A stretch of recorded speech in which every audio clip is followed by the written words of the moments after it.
What's up, everyone?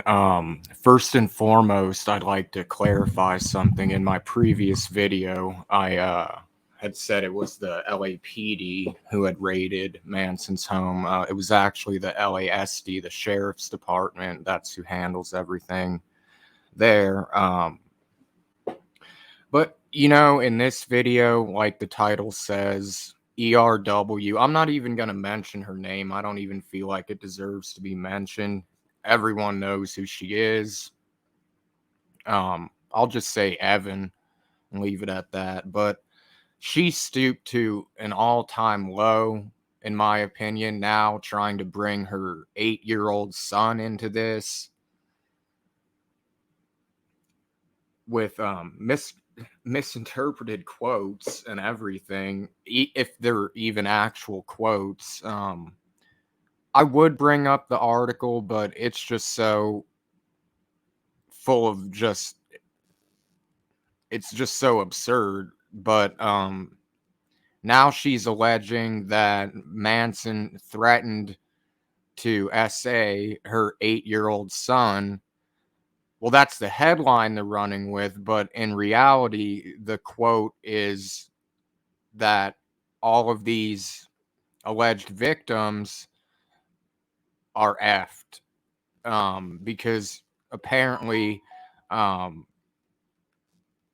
she has another friend who has an audio recording of him saying that he has her social security number and he knows where they live, where her kids go to school, where they work, their parents, that he reportedly says on the recording. Well, hopefully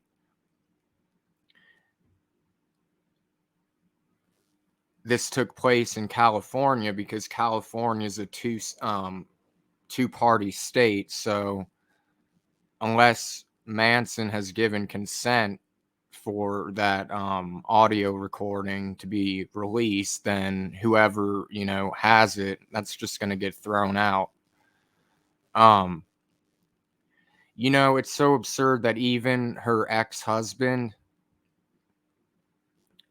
isn't even really buying this whole story. In fact, so she moved to Nashville, installed bulletproof windows and doors because she's so afraid. All of a sudden, when they were together, they were always happy. When they broke up a long ass time ago, they were all happy. Never any anything really until recently. But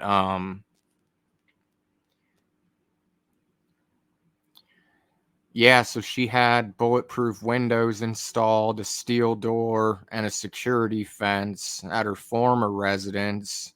Now she's in Nashville and she's looking into attack dogs and security guards at night at her new home.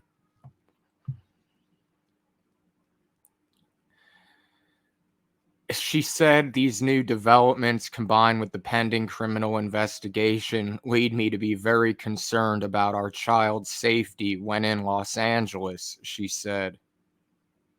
I am extremely afraid of the alleged offender. So even she's referring to him as alleged offender. Yet previously she named him as her abuser, but now he's just an alleged offender.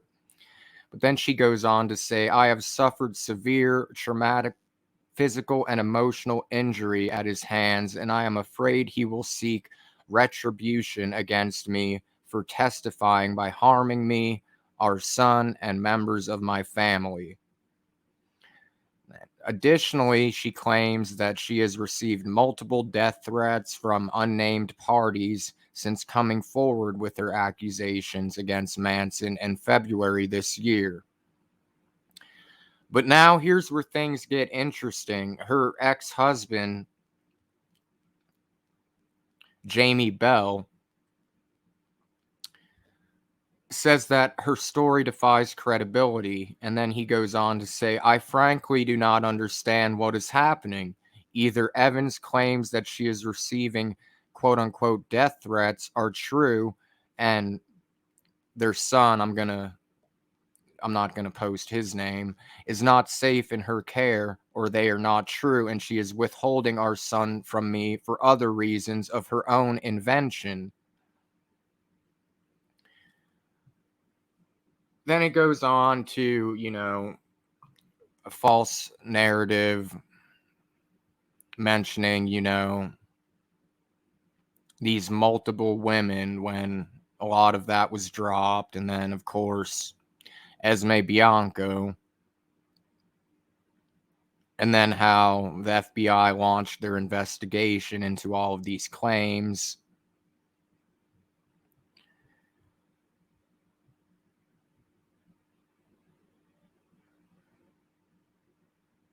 But it's just crazy that, she clearly has a severe mental illness.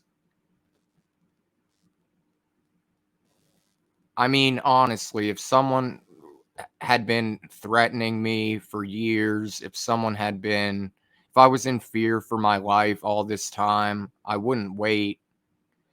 Um, Hold on real quick.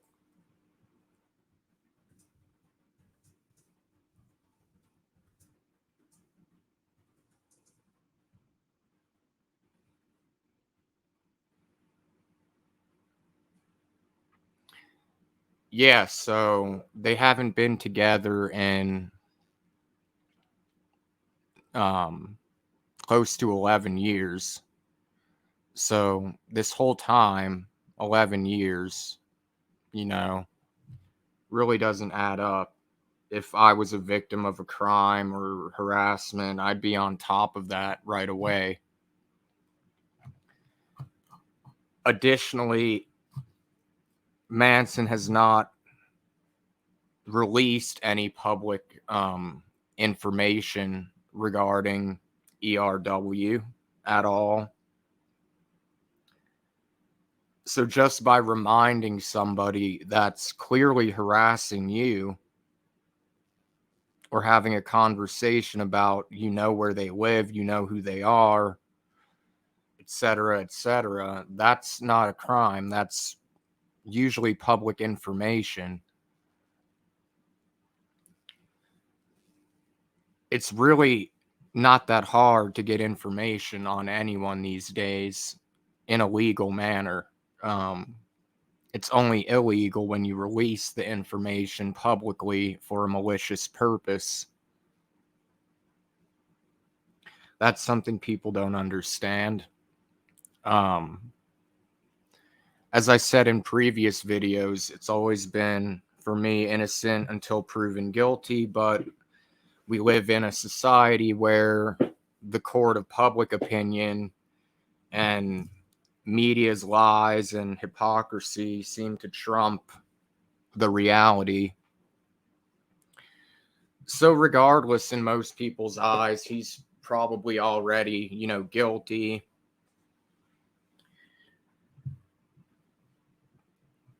But between AMS, Esme Bianco, and ERW, like, it's getting ridiculous. Like, it's really turning into a circus. Hopefully, the authorities and the judge and the jury, if it comes down to that, see through that. That's another reason they're probably looking through his hard drives to see if, like, he had contact with any third party individual to have these quote unquote death threats sent her way. I don't deny she's received death threats, but I haven't sent her any. I don't wish harm on anyone, but I do know that there are some, like, hardcore Brian Warner fans who don't like any of the alleged victims and have been, like, harassing them, which I don't agree with. I just, everything she has said, everything everyone else has said, it's just the same story. And then you come and find out, information that the media doesn't report on, where, like, yeah, some things have been exaggerated.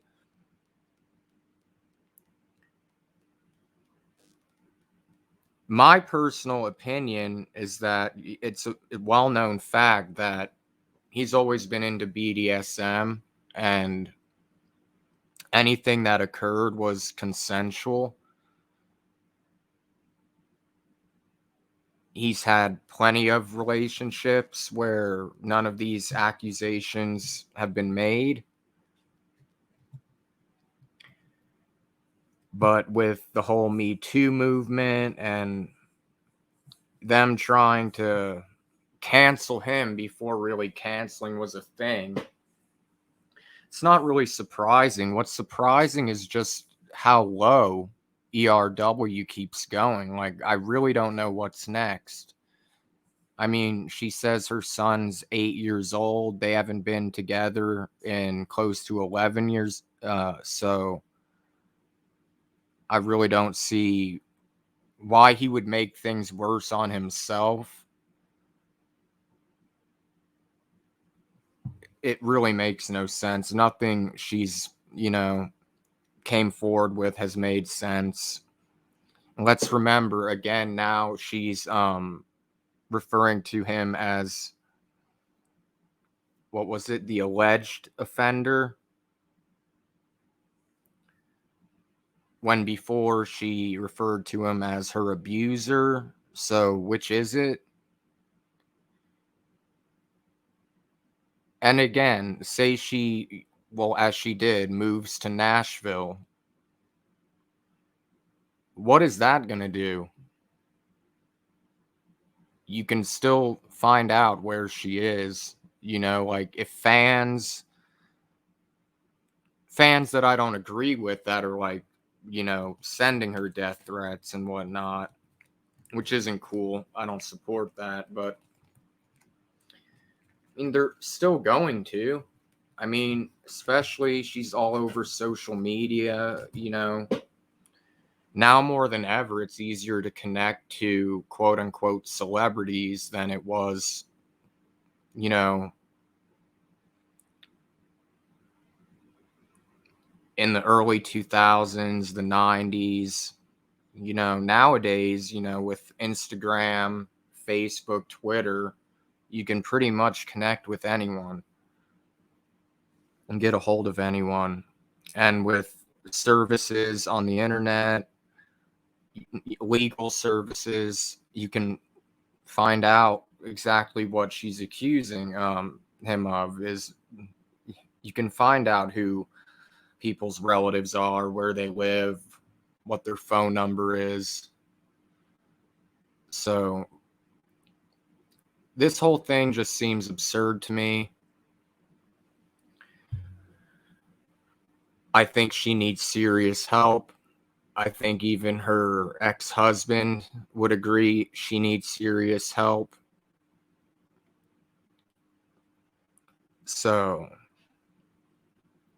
I just can't believe, like, I saw this headline yesterday, and now she's bringing an 8-year-old innocent child into the picture, which, like I said, it's just an all-time low. I mean, she's making herself look bad at this point. But with that said, I might be back on tonight. I might have like a fun live. I don't know if anyone wants to do a live, just drop it in the comments or something. If I decide to go live, I'll post the link or whatever and talk about whatever. If you enjoy the content, subscribe. If you'd like to contribute to the channel in any way, everything will be reinvested into the channel, as well as musical equipment. The link to do so is down in the description. But I hope everyone has a good day, morning, night, whenever it is you'll be watching this. Peace, everyone.